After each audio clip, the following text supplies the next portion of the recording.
Assalamualaikum warahmatullahi wabarakatuh. Para pemirsa, ini ada kabar bagus. Tanggal 25 Januari tahun 2022 ini ditandatangani apa yang disebut dengan FIR, yaitu Flight Information Region, antara pemerintah Singapura dengan pemerintah Indonesia. FIR ini rupanya baru kita tahu, ya, FIR itu adalah izin untuk landing dan take off bagi pesawat-pesawat di sekitar region, yaitu Batam, Bintan, dan Natuna. Selama puluhan tahun, kawasan ini dikuasai oleh Singapura. Jadi ada wilayah Indonesia, kalau pesawatnya mau turun harus minta izin dulu ke pemerintah Singapura. Begitu juga nanti pesawat-pesawat Garuda yang mau mendarat di Batam itu harus mendapat izin dulu dari Badan Penerbangan Singapura. Dulu pernah selama pemerintahan Abdurrahman Wahid, Presiden Abdurrahman Wahid, diupayakan agar FIR ini diserahkan kepada Indonesia. Tapi saat itu tidak sedikit pun tuntutan Indonesia ditanggapi oleh pemerintah Singapura.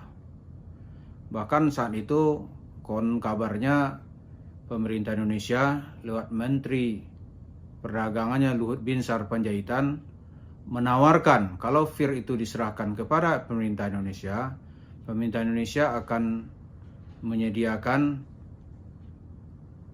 cadangan gas bagi Singapura untuk waktu selama 30 tahun. Tapi pemerintah Singapura tidak tertarik dengan tawaran itu. Lalu presiden berikutnya minta Singapura menganggap sepi sampai datang era kedua dari pemerintahan Jokowi. Entah kenapa pemerintah Singapura mau mendatangani FIR tersebut. Ini tentu saja sebuah langkah maju untuk membela kedaulatan udara Indonesia. Nah, ini terjadi di era Presiden Jokowi. Lalu apa makna yang bisa kita ambil dari cerita ini? Yang pertama, nampaknya Presiden Jokowi dengan diplomasinya yang lembut tetap akan membela kepentingan nasional dan dalam tanda kutip kalau perlu memaksa negara-negara yang selama ini tidak mau diajak berunding. Dan ternyata upaya itu berhasil. Ada anggapan gitu, bahwa selama ini kenapa sih masalah Yusuf Mansur ini nggak bisa diselesaikan secara hukum gitu. Ada anggapan bahwa dia dilindungi oleh penguasa. Tapi anggapan itu tidak benar gitu. Tidak benar. Kenapa kita katakan tidak benar? Karena selama era pemerintahan Jokowi, kalau ada kasus-kasus yang merugikan rakyat dan tuntutan dari masyarakat besar, itu Presiden Jokowi akan mempersilahkan siapapun dan aparat hukum untuk mengungkap kasusnya. Banyak contoh-contoh. Contohnya apa?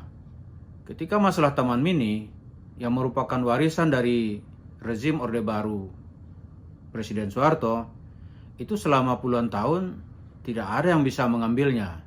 Tapi di era Presiden Jokowi itu akan dikembalikan menjadi milik negara. Begitu juga nanti yayasan-yayasan yang selama ini dikuasai oleh putra-putri mendiang Presiden Soeharto. Di era Jokowi itu dikembalikan karena masyarakat meminta hal itu dikembalikan karena berhubungan dengan keuangan negara.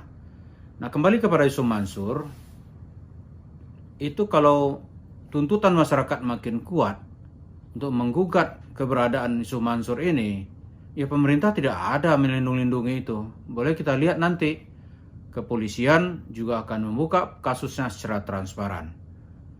Kita lihat kasus Kanjeng Dimas misalnya. Kanjeng Dimas itu juga mula-mula orang curiga, kenapa sih nggak diungkap-ungkap gitu.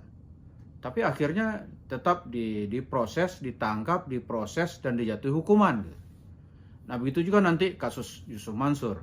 Ya persoalan Singapura saja yang besar, selama puluhan tahun, bahkan boleh kita buat lihat semenjak era Singapura berdiri menjadi negara merdeka, dia nggak mau berunding dengan Indonesia soal kedaulatan udara. Tapi sekarang nggak ada cerita, dia menandatanganinya. Walaupun nanti penyerahannya untuk region B itu sudah diserahkan secepatnya ke Indonesia yang melibatkan udara di sekitar Natuna. Adapun region A yang melibatkan nanti kawasan udara di sekitar Batam dan Bintan, itu mungkin secara bertahap.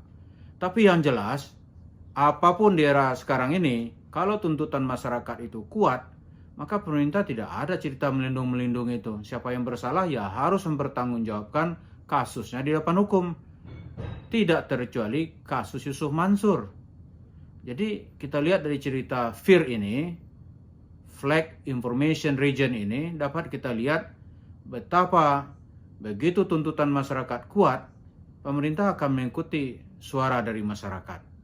Jadi kembali kepada cerita Yusuf Mansur, tidak benar misalnya pemerintah akan melindunginya.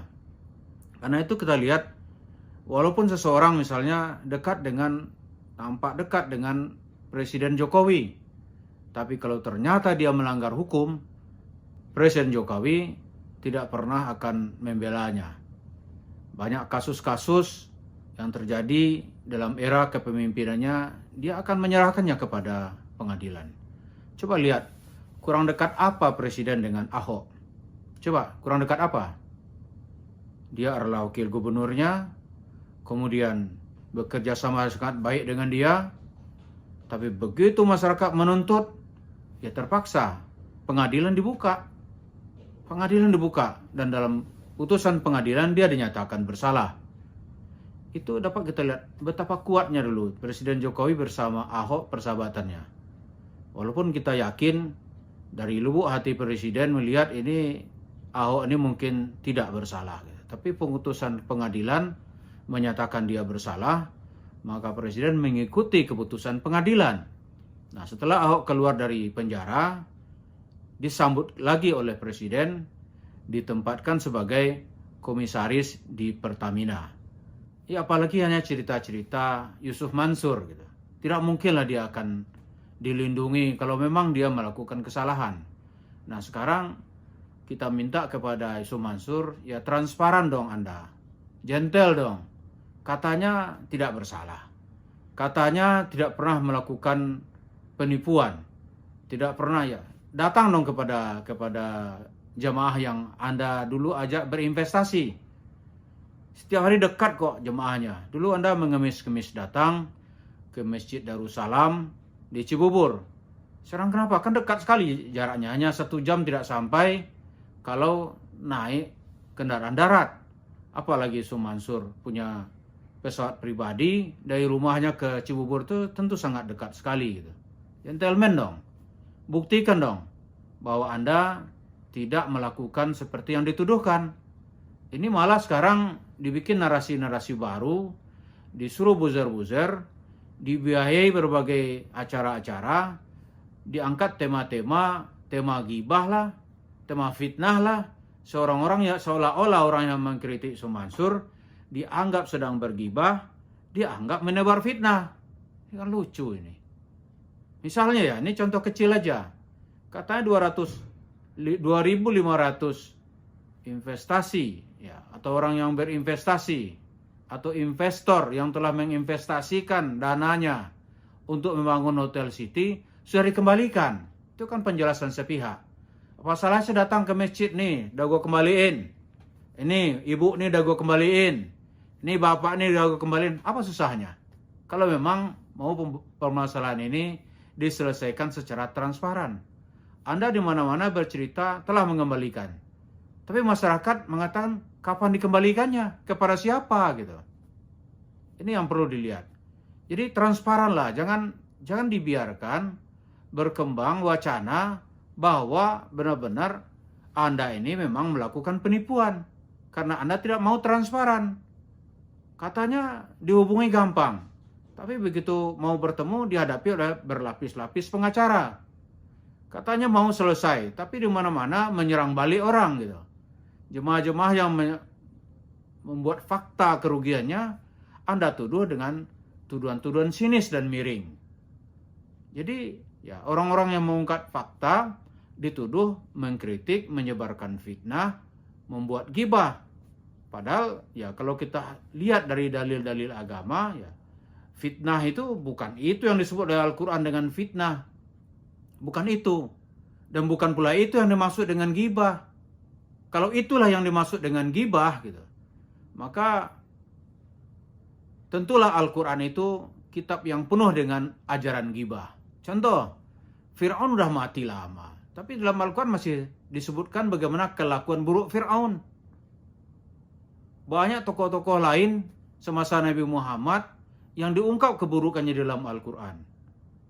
Orangnya sudah meninggal, tapi Al-Quran masih menulisnya dalam ayat. Apakah kita akan mengatakan Al-Quran itu kitab gibah? Tentu saja tidak. Jadi biar tidak berkembang kepada wacana-wacana lain yang bersifat liar, ya gentle dong, biar orang tidak menuduh macam-macam. Nah, dari penjelasan pendek ini terlihat bagaimana penguasa ingin berdiri di atas jalur hukum. Karena itu mari kita sokong dengan sebaik-baiknya, sehingga ke depan ini negara yang berdasarkan hukum itu tetap berjalan dengan baik, dan mereka-mereka yang membuat kegaduhan harus menghadapi sanksi hukum. Terima kasih. Assalamualaikum warahmatullahi wabarakatuh.